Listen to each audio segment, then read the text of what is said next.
Morning mga kasama at muli, scheduled sa babalik. At magbibigay lang ako ng update sa inyo dito sa EDSA, sa MRT, sa ilalim na MRT. Maraming mga kalat. Ayan. Nililinis ngayon ng MMDA, pati yung footbridge. Sama natin ang Team Lakay sa aso.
Daming mga naging basura rito.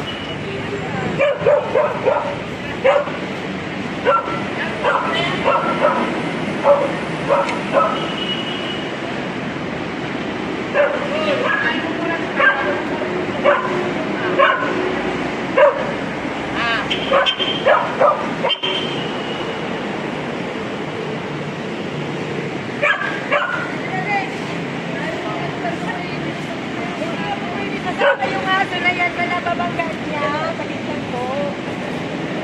Dalig-dalig yan, o. Akyat na, dali. Madali yan mo yan. Huwag ka na pwede dito ha, huwag ka nang bumalik. Nakakaintindihan tayo?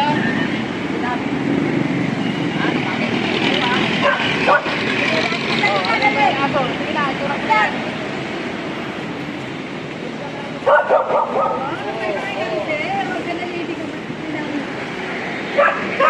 May bahay ka pala, dapat ka lang sa bahay mo.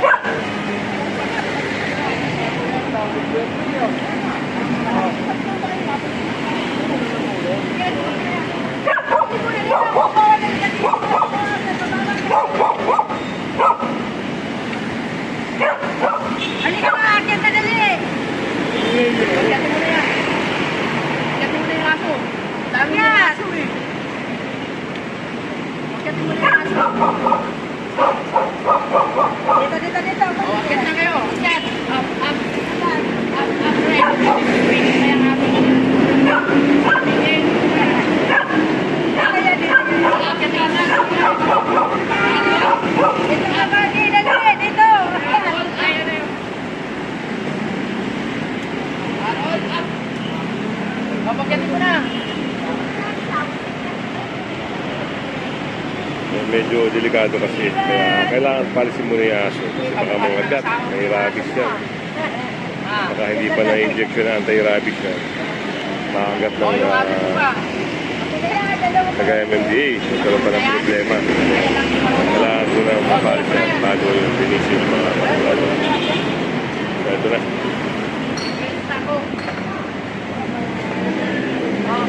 Nakakatakot yung mga ganyan, no?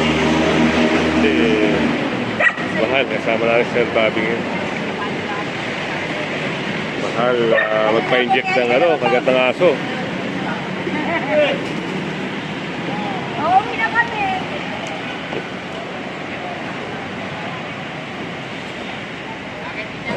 Palis na. Palis na si ate. Kasi nag-impact ng madaming basura.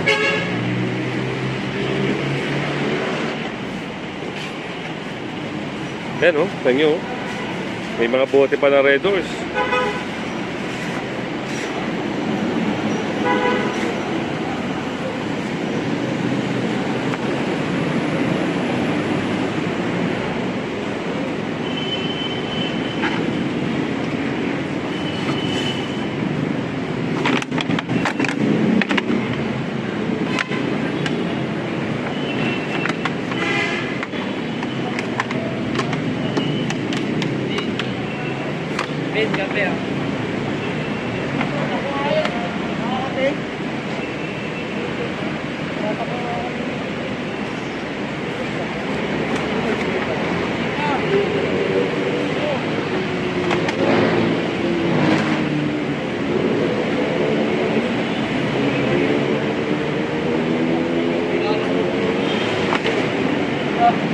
medyo marami-rami rin na nakuha. Oh.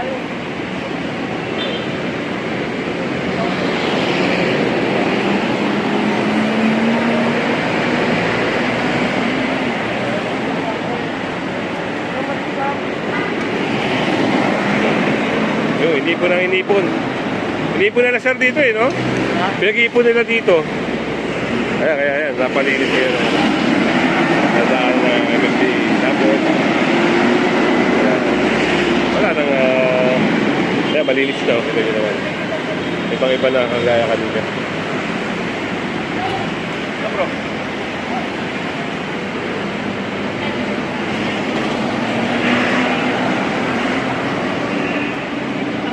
At ito, napansin dito ng operation. Makikita nyo naman.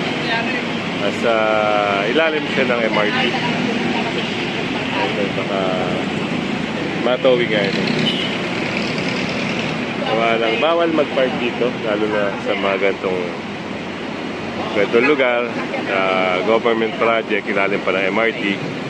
At saka yung mga footbridge, yan. Bawal yan. Bawal kayo mag-park dyan.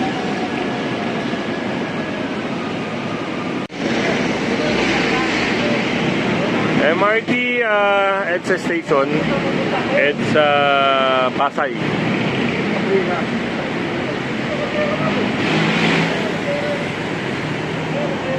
At ito nga, hinihintay lang yung towing, yung tow truck para isakay ito.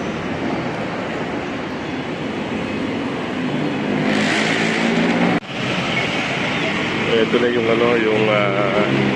tow truck.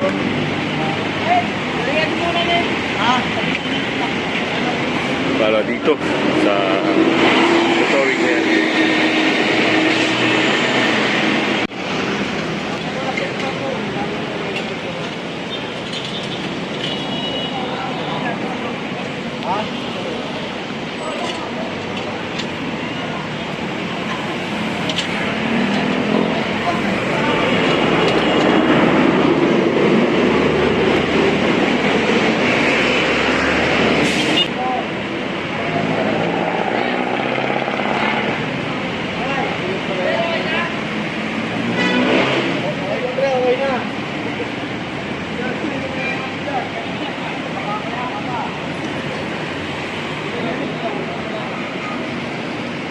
So, isang problema.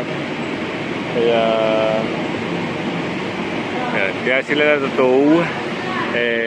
Yung pinagpaparkan nila mali.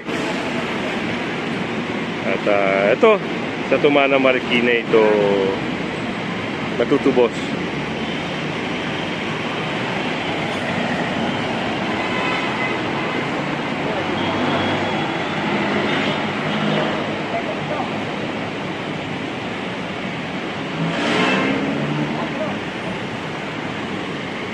Ito yung notice na ginagawa. Tapos yan, iwanan yan dito. Kaya kung sino witness, pwede yan ibigay. Yan yung mga papakita nila dun sa may impounding area, sa may Tumana Marikina.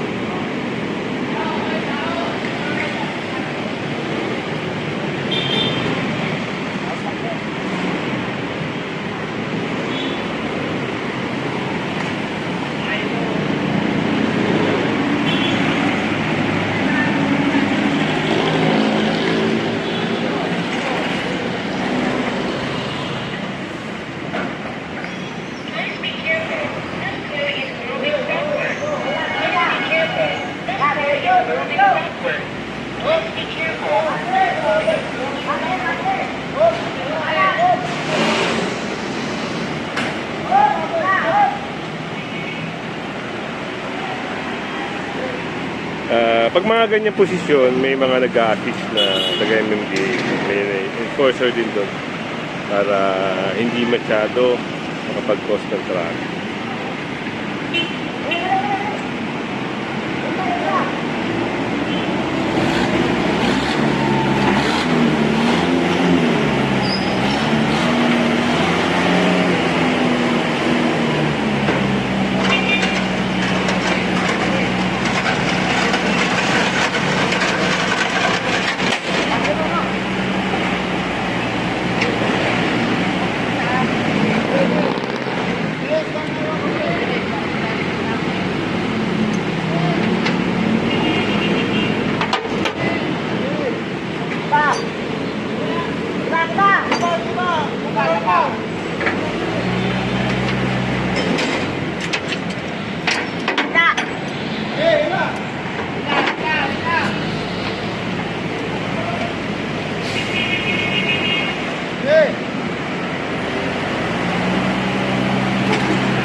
lagi natin sinasabi sa mga vlog natin na yun, pagpa-park, titignan nyo kung pwede ba kayo mag-park sa ganito.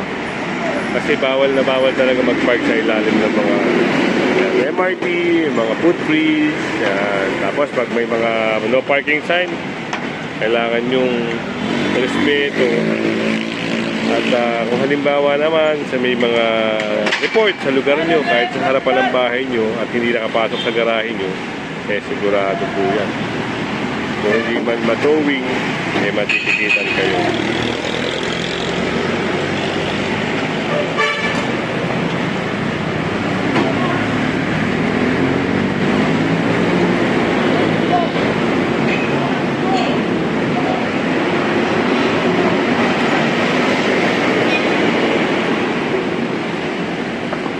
So yun yung mga diskarte pala nila rito. Pag magtotow yung mga towing crew, so para mapihit ka agad doon, nilalagyan nila ng tubo.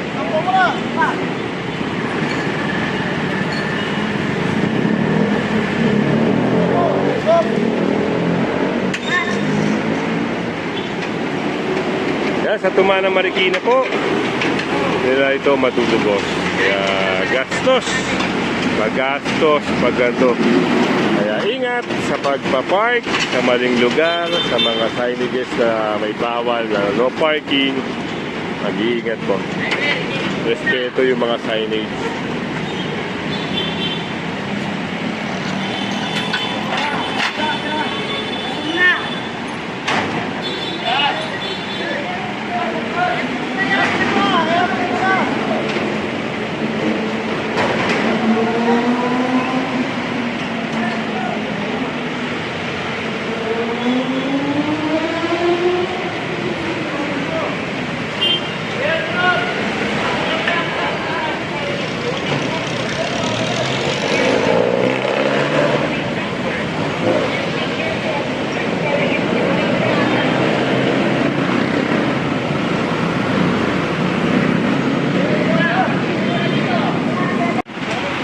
So ito, lalagyan to ng mga lashing, tali, para hindi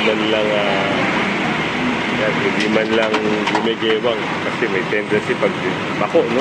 Pag lubak, nung naging problema. Kaya sinisafe naman ito ng mga crew ng towing.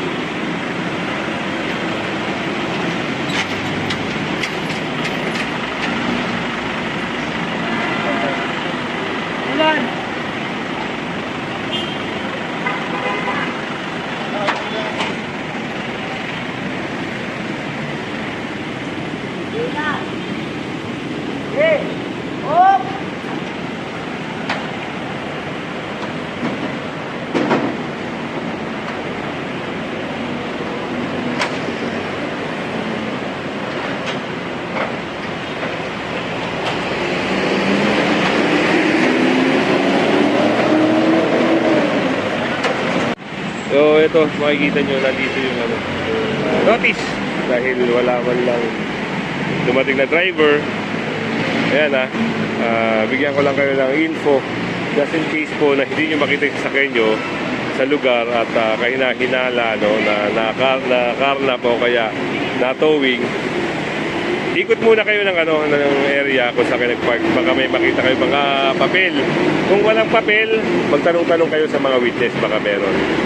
At kung wala talaga, baka nga nakarnap. Pero, i-check nyo muna sa Tumana Marikina. Pag mga light vehicle, Tumana Marikina. Pag mga truck naman po, Pasay. Sa Pasay kayo pupunta.